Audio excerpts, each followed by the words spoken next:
Hello Sagittarius, Sagittarius rising and Sagittarius moon people. This is your monthly astrological forecast for February 2017. And a quick reminder for you guys, remember these monthly horoscopes talk about major long-term trends, things that are seasonal, mostly things that last either all month long or the vast majority of the month. And this February we've got a few game changers that end up lasting longer than just this month. And that's kind of how things can go in astrology.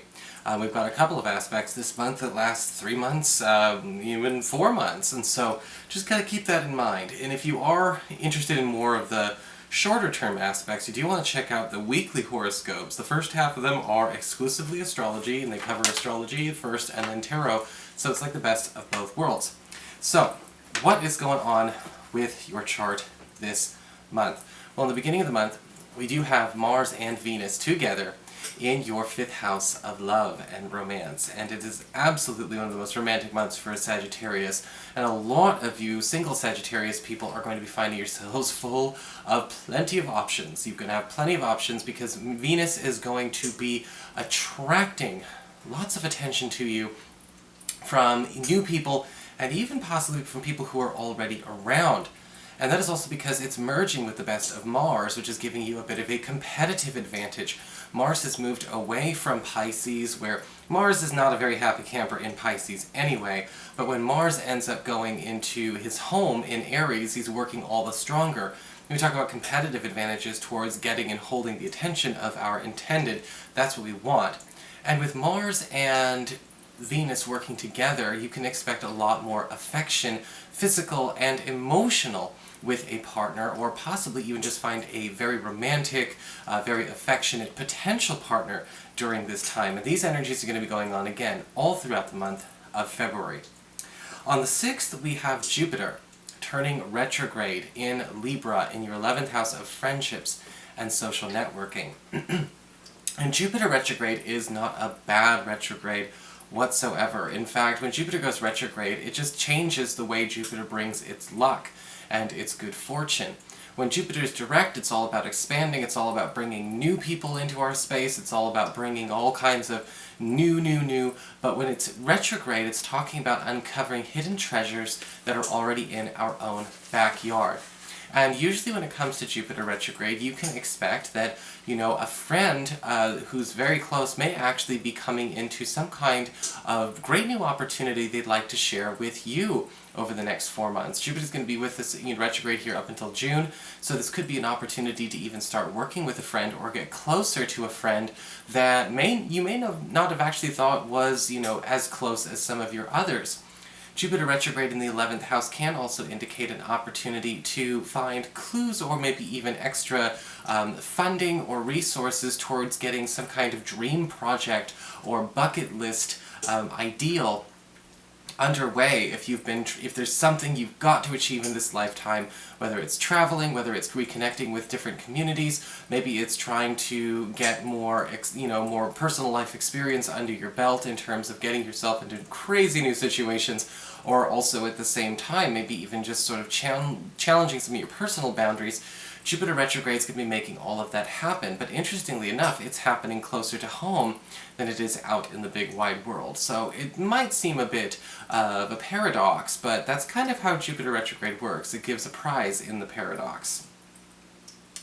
On the 7th of the month, we do have Mercury moving into Aquarius, into your 3rd house of communications, public speaking, contracts, promises, pacts, all the little binding commitments that we have going on.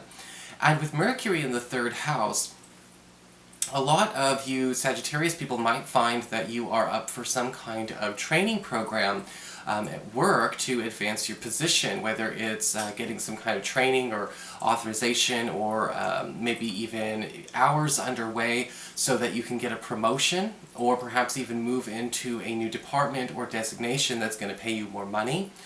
Between the 7th and the 25th, you may also find that tests are easier to take, so those of you who are aspiring students, those of you who are applying to go back to school, those of you who are trying to maybe even finish up a degree or a degree program, will find a window of opportunity, maybe the right school, maybe something at the right price.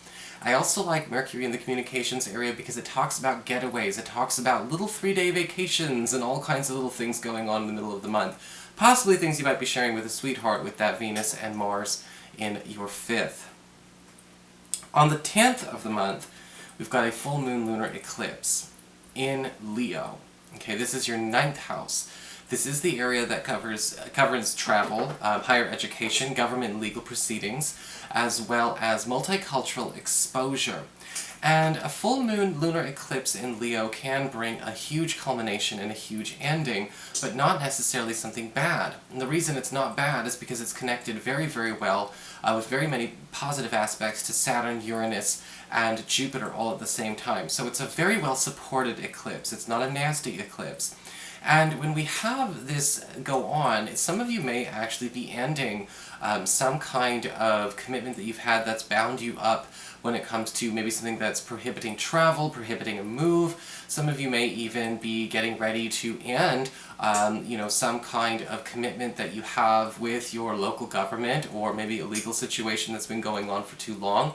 If you're trying to end a lawsuit or a probate or a discussion that could be going on in those areas, we'll be wrapping them up much more fast, but also at the same time, and it's in a way that's absolutely beneficial to you.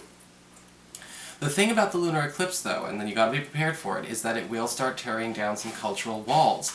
And so this will kind of challenge you to come out of your personal bubble and your personal, personal comfort zone. Sometimes we tend to see with Jupiter retrograde in our 11th house, connecting to something going on in the 9th house, we may be breaking away from a social bubble that we're in, starting to spend more time with people of a different religion or a different class, something that has been sort of alien to us but actually resonates more with us than what we may have been trying to conserve from our own personal traditions. And that's going to be a huge theme between February and May.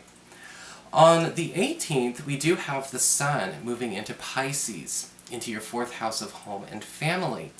And with the Sun going into Pisces, it's talking all about bringing a healing energy to a home and family matter, or even to home economics.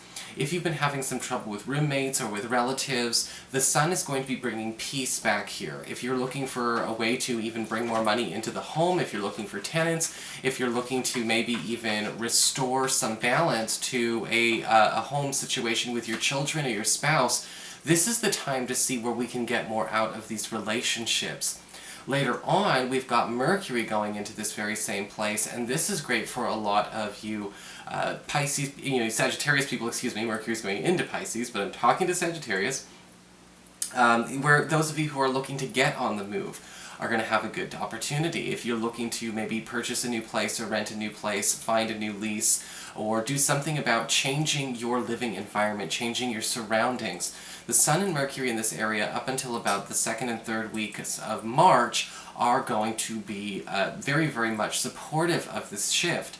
A solar eclipse new moon in this area is going to bring a huge breakthrough when it comes to family and property concerns over the next 3 months. And the solar eclipse occurs on the 26th. So there could be a huge shift going on in the way you handle things at home. There could be a new family member coming into your life, somebody getting married, somebody getting engaged. You and your partner may decide to expand on your family by having another child or having a pet, or getting a new pet over the next 3 months. Or we again may even find a way to improve or increase the value of our property in a way that this could manifest in a major sale or a major payoff on investments that you've put into your home or into any property that you have.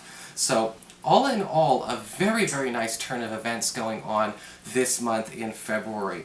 Remember, the eclipses do take a while to materialize, so they always open up a window period. So between February and May, we'll be working on whatever starts this month continuously. So we can't rush the process, but it will be big. So that is your forecast, Sagittarius. I hope you enjoyed it. If you did, please like, share, and subscribe. You know I appreciate it. And of course, if you'd like to get a session, you can always follow the links below, or you can go to integrativemysticism.com.